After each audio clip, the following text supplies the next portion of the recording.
భారతదేశంలో ఏ ప్రాంతంలో ఏ ఎన్నిక జరిగినా కూడా కులాల సమీకరణల యొక్క ప్రాధాన్యం మనం తప్పనిసరిగా అది లెక్కలోకి తీసుకుని ముందుకు వెళ్ళాల్సినటువంటి అంశాలుగానే పరిగణిస్తాం. మరీ ముఖ్యంగా రాజకీయ పార్టీలు ఏ రాష్ట్రాల్లో ఏ కులాల యొక్క ఆధిపత్యం, అదే రకంగా ఆర్థికపరమైనటువంటి వెసులుబాటు కల్పించేటటువంటి కులాలు అక్కడ ఉన్నటువంటి ఆ రాష్ట్రంలో ఉన్నటువంటి రాజకీయాలకు నాయకత్వం వహించేటటువంటి రీతిలో ఉండటం అనేటటువంటిది గడిచినటువంటి కొంతకాలం క్రితం నుంచి కూడా మనం చూస్తున్నటువంటి రాజకీయాలు.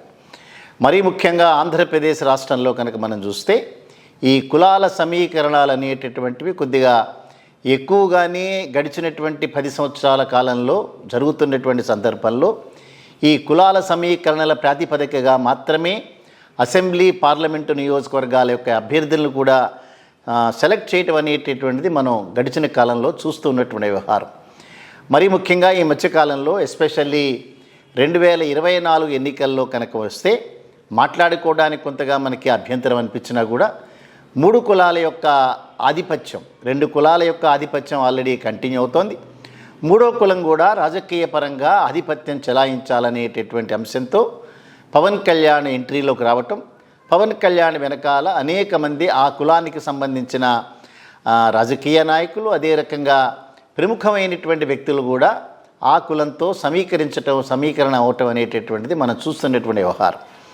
సో ఈ కార్యక్రమంలో భాగంగా ముద్దరగడ పద్మనాభం అనేటటువంటి ఒక రాజకీయ నాయకుడు గడిచినటువంటి కొంతకాలంగా ఏ రాజకీయ పక్షానికి అతను తోడవుతాడో ఆ రాజకీయ పక్షమే బలోపేతం అవుతుంది అనేటటువంటి వాదన చాలా కాలంగా వినిపిస్తూ వస్తుంది. సో గడిచినటువంటి చాలా కాలంగా తీవ్రమైనటువంటి అసంతృప్తితో ఉన్నటువంటి ముద్రగడ పద్మనాభం గారు రాజకీయాల్లో వారికి అత్యంత నిజాయితీపరుడు, అదే రకంగా తను నమ్ముకున్నటువంటి సిద్ధాంతం కోసం తుది వరకు కూడా పోరాడగలిగినటువంటి పటిమ ఉన్నటువంటి నాయకుడిగా పేరు ఉన్నటువంటి ముద్రగడ పద్మనాభం గారు చాలా కాలం నుంచి కూడా తెలుగుదేశం పార్టీ పట్ల తీవ్రమైనటువంటి ఆగ్రహంతోనూ, అసంతృప్తితోనూ, కోపంతోనూ రగిలిపోతున్నారనేటటువంటిది అది మనం వేరే చెప్పాల్సినటువంటి అంశం కాదు. సో వారి ఆరోపణలో ప్రధానమైనటువంటి భాగం 2014 ఎన్నికల్లో కాపు వర్గానికి వెనుకబడిన కులాల యొక్క స్టేటస్ ఇస్తామని చెప్పి చంద్రబాబు నాయుడు నమ్మబలికినాడు. అదే రకంగా కాపులకి డిప్యూటీ చీఫ్ మినిస్టర్ ఇవ్వటం అనేటటువంటిది వారి యొక్క ఆర్థికపరమైనటువంటి పెరుగుదలకి అన్ని రకాలుగా ఆర్థిక సాయం అందిస్తాం ప్రభుత్వాల నుంచి అనేటటువంటి మాటని నమ్మబలికి కాపుల ఓట్లని గణనీయంగా దండుకున్నటువంటి పార్టీగా అధికారంలోకి వచ్చిన తర్వాత ఆ వాగ్దానాలన్నింటినీ మర్చిపోయి తన యొక్క శ్రేయస్సు, తన సామాజిక వర్గ శ్రేయస్సు మాత్రమే ఆ రకంగా పనిగా తను ముందుకు వెళ్తున్నాడనేటటువంటి ఆరోపణతో ఒక తీవ్రమైనటువంటి ఆందోళన చేపట్టారు. ఆ ఆందోళనలో భాగంగా చేపట్టినటువంటి అనతి కాలంలోనే అది వైలెన్స్లోకి డైవర్ట్ అవటం, దాని ద్వారా అనేక మంది కాపు యువత మీద, అమాయకులైనటువంటి కాపు నాయకుల మీద కేసులు పెట్టడం అనేటటువంటిది చకచకా జరిగిపోయినటువంటి వ్యవహారం. అప్పటి నుంచి కూడా ముద్రగడ పద్మనాభం గారు ఆ వలయంలోంచి బయటికి రావడానికి చాలా ఇబ్బంది పడ్డారు. ఆ ప్రాసెస్లోనే నా కుటుంబాన్ని, నా భార్యని, నా పిల్లలందరినీ కూడా చాలా నిర్లజ్జ, అదే రకంగా చాలా అభ్యంతరకరమైనటువంటి భాషతో తూలనాడినారనేటటువంటి ఆరోపణ కళ్ళనీటి పర్యంతం చేసుకుంటూ అనేక రకాలుగా మాట్లాడినాడు. సో ఈ మధ్యకాలంలో తెలుగుదేశం పార్టీని ఓడించడానికి సాయశక్తులా కృషి చేయబోతున్నాడనేటటువంటి వాదన మీడియాలో మనం చూసుకుంటూ వచ్చాం. సో తెలుగుదేశం పార్టీ కూడా ఈస్టు వెస్టు అంటే ఉమ్మడి తూర్పుగోదావరి, పశ్చిమ గోదావరి జిల్లాలో కాపుల యొక్క ప్రాబల్యం చాలా ఎక్కువగా ఉండేటువంటి నియోజకవర్గాల్లో ముద్దరగడ పద్మనాభం గారి యొక్క పలుకుబడి గణనీయంగా ఉంటుందని చెప్పి అంచనా వేస్తూ ఆ రకంగా పావులు గడుపుతున్న సందర్భంలో వైసీపీ పార్టీతో ఆయనకు ఎక్కడో భేదాభిప్రాయాలు వచ్చినాయి. సో దాంతో వైసీపీలో జాయిన్ అయ్యి తను కాకినాడ పార్లమెంటు నియోజకవర్గానికి కంటెస్ట్ చేస్తున్నట్టుగాను, తన కొడుకు గిరి ఈస్ట్ గోదావరి జిల్లాలో ఒక ప్రముఖ నియోజకవర్గం నుంచి కంటెస్ట్ చేస్తున్నట్టుగాను చాలా కన్ఫర్మ్డ్గా న్యూస్ వచ్చిన సందర్భంలో ఎందుకు అవన్నీ కూడా టేక్ ఆఫ్ అవ్వలేదు.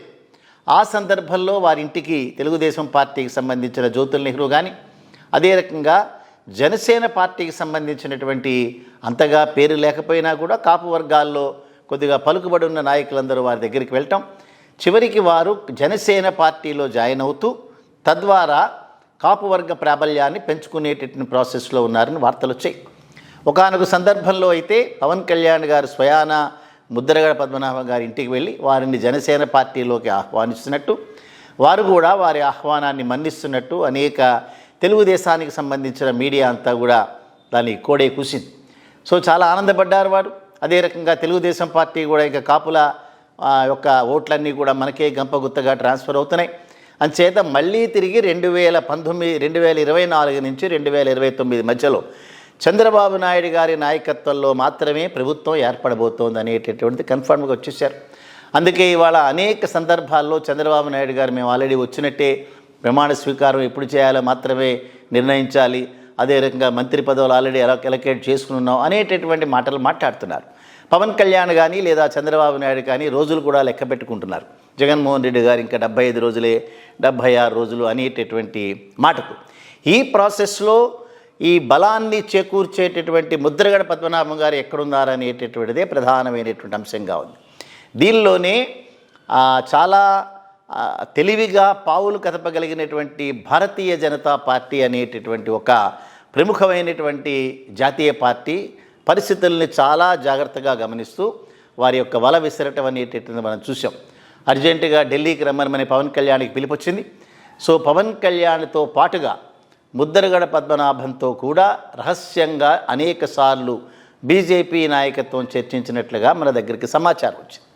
సో దీని ప్రకారం రాబోయేటటువంటి రోజుల్లో తెలంగాణ రాష్ట్రంలో ఏదైతే వెనుకబడిన కులాలకు సంబంధించినటువంటి వ్యక్తిని మేము ముఖ్యమంత్రిని చేయబోతున్నాం అనేటటువంటి ఒక వాగ్దానం తెలంగాణ ప్రజలకు ఇచ్చి వారి యొక్క ఓటు బ్యాంకుని గణనీయంగా పెంచుకున్నటువంటి భారతీయ జనతా పార్టీ అదే పావుని ఆంధ్రప్రదేశ్ రాష్ట్రంలో విసరబోతోంది. దానికి అనుగుణంగానే కాపుకు సంబంధించినటువంటి ముఖ్యమంత్రిని చేయాలి అని అంటే అది తెలుగుదేశం పార్టీతో కాదు, వైసీపీ పార్టీతో కాదు, భారతీయ జనతా పార్టీ దానికి సంసిద్ధులుగా ఉంది. అందుకనే రేపు ఢిల్లీ పిలిపించుకున్న తర్వాత పవన్ కళ్యాణ్కి చాలా విస్పష్టంగా భారతీయ జనతా పార్టీ నాయకత్వం తెలియజేస్తున్నట్టుగా మనకు సమాచారం వచ్చింది. 175 నియోజకవర్గాల్లో జనసేన, భారతీయ జనతా పార్టీ కలిసి రిజల్ట్ ఏమైనప్పటికీ కూడా ఇవాళ రామ మందిరం కట్టిన నేపథ్యంలో వారికి దేశవ్యాప్తంగా బలం పెరిగిందని భారతీయ జనతా పార్టీ నమ్ముతోంది. అదే రకంగా ఇండియా కూటమి విచ్ఛిన్నమైనటువంటి సందర్భంలో ఇంకా మనకి ఎదురే లేదు, ఆంధ్రప్రదేశ్లో ఉన్నటువంటి ప్రజలు కూడా మన దగ్గరే ఉంటారనేటటువంటి ఆలోచనతో పవన్ కళ్యాణ్కి విస్పష్టంగా చెప్పడానికే ఢిల్లీని వారిని పిలిపించారు. తెలుగుదేశం పార్టీతో ఎట్టి పరిస్థితుల్లో ముందుకు వెళ్ళడానికి వీల్లేదు, కాపుకు సంబంధించినటువంటి ఒక ప్రముఖ నాయకుడిని ముఖ్యమంత్రిని చేయడానికి భారతీయ జనతా పార్టీ సంసిద్ధులుగా ఉంది.